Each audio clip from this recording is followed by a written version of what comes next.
tensions of present-day South Africa. An air of nostalgia looms over this small town of central South Africa. Here, most residents are Christian and everyone speaks Afrikaans. Today, 1,500 people live in this Afrikaner-only town. It even has its own currency and its own flag.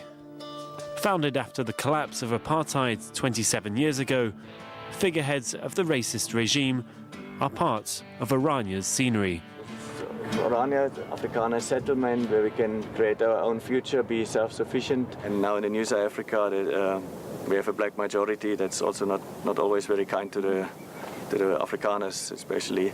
So the idea was to have a place where we stay out of this. An enclave for Afrikaners, the descendants of Dutch settlers.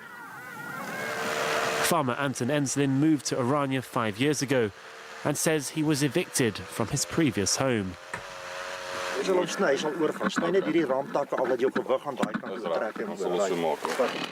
When his land was claimed by black South Africans, he accepted compensation from the government. As soon as the land claim was published, the intimidation started. My father gave me the advice and said, Anton, let us sell the farm because we have to let go some of the land. We can't keep the whole South Africa for us. But now, all of us here is feeling safe. We are happy. Anton might be happy, but he isn't reassured. He's concerned that he could be evicted again. The government plans to accelerate redistribution of land to black South Africans by expropriating white farmers. This time, there will be no compensation. Oranje's residents are fearful their heritage could slowly disappear.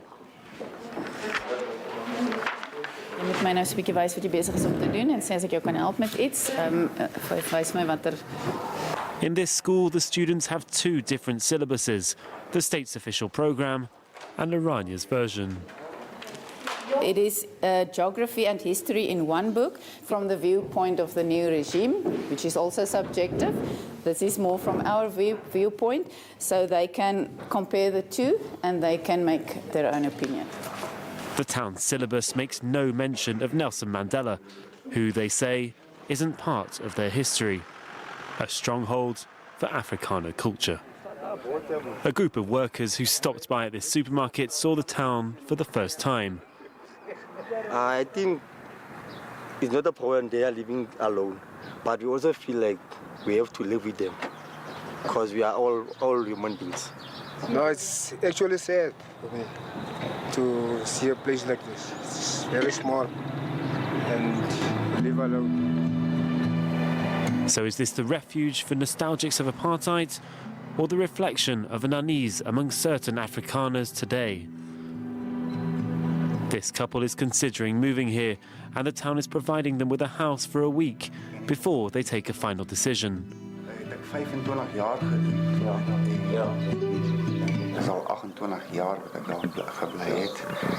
Maar dinge raak maar net moeiliker vir ons in die sin van om werk te kry en The local council has offered to assist Leonardo with setting up his electrical company.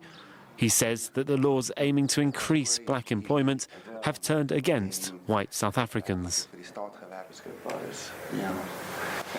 Where I'm staying, it's, to get work is so hard. And I think it's mainly because of my skin color.